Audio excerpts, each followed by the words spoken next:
Charlet Sagnon, bonsoir.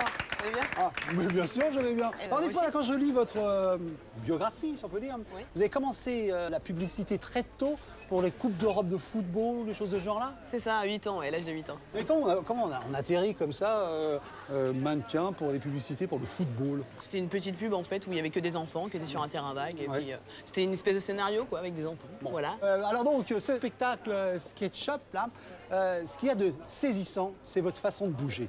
Alors d'où viennent ces qualités, j'allais dire, chorégraphiques? Je crois que je suis noire déjà, ça aide beaucoup. Ah oui? Non, j'ai une famille de danseurs et puis j'ai fait beaucoup de sport aussi. Je suis assez. Vous faisiez quoi comme sportive. sport? Du basket, ça se voit pas, hein.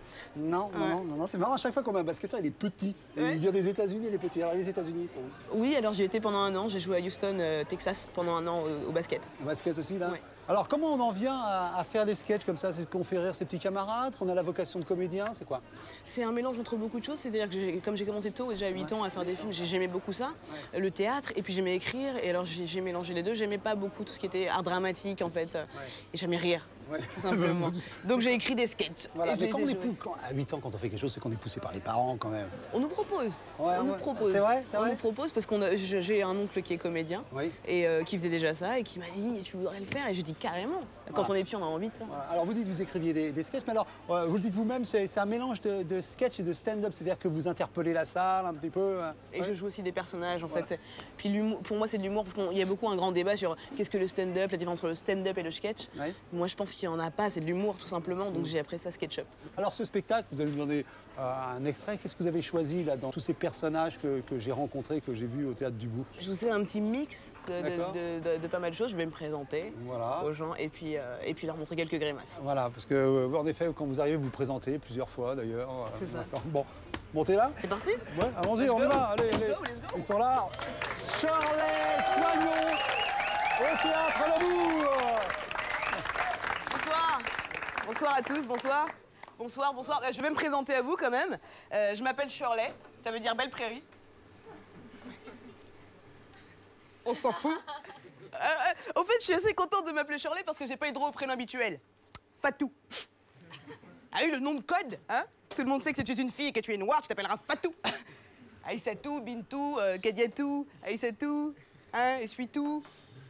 Non, du coup, je m'appelle Shirley. Du coup, moi, j'ai réussi à décrocher plus d'entretiens d'embauche dans ma vie. Ouais. C'est après qu'on me demande. Excusez-moi, c'est peut-être un peu bête, mais c'est uniquement par curiosité, hein. Vous êtes né en France? Et cette question, elle est obligée, sérieusement. Que ce soit un jour ou 2 mois après ton embauche, le mec va craquer. Bonjour, dites-moi, vous prenez du café, Shirley? Oui. Vous prenez du sucre dans votre café, d'accord? Combien de sucre? 2, ok. Vous êtes né en France? Sérieusement? Qu'est-ce qu'il attend de ma part, le mec? Sérieusement, qu'est-ce qu'il attend de ma part? Une réponse magique, un truc qui se fasse voyager, je sais pas? Ah non, je suis pas né en France, non, pas du tout. Non, je suis né dans la savane, ouais. Et puis quand je suis né, il y a un babouin qui m'a porté, montre à tous les autres animaux de la forêt. Ah, j'en avais plus. Sérieusement, qu'est-ce qu'il pense? Que ma naissance, c'était ça? Na, touania, tabating, tababa. Sérieusement, est-ce que j'ai une tête à vivre dans les arbres, moi? Mon frère Black, j'ai une tête à vivre dans les arbres, moi? Toi, t'es un petit peu plus que moi, déjà, toi. Ouais. Non, mais sérieusement, on juge trop sur les apparences. On juge beaucoup trop sur les apparences. Par exemple, j'ai remarqué un truc tout bête, c'est que c'est impossible d'écouter une personne qui a une tête bizarre. Tu peux pas écouter une personne qui a une tête comme ça.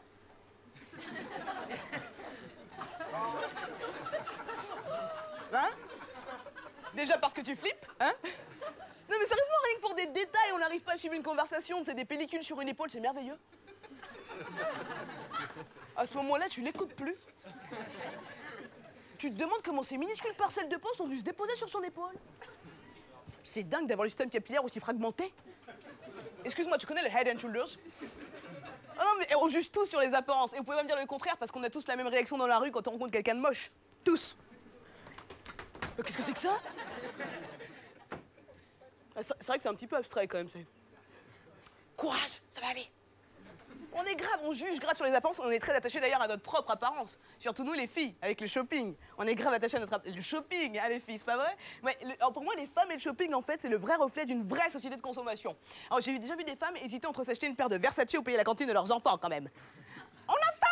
Versace! On a faim! Versace! Oh, c'est terrible! On est grave avec le shopping, je vous jure.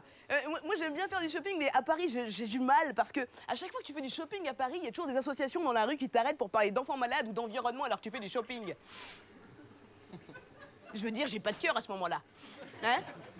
Bonjour, vous connaissez Médecins du Monde? Oui, mais je connais aussi Mango, excusez-moi. C'est tout pour moi, merci beaucoup. Merci. Charlie.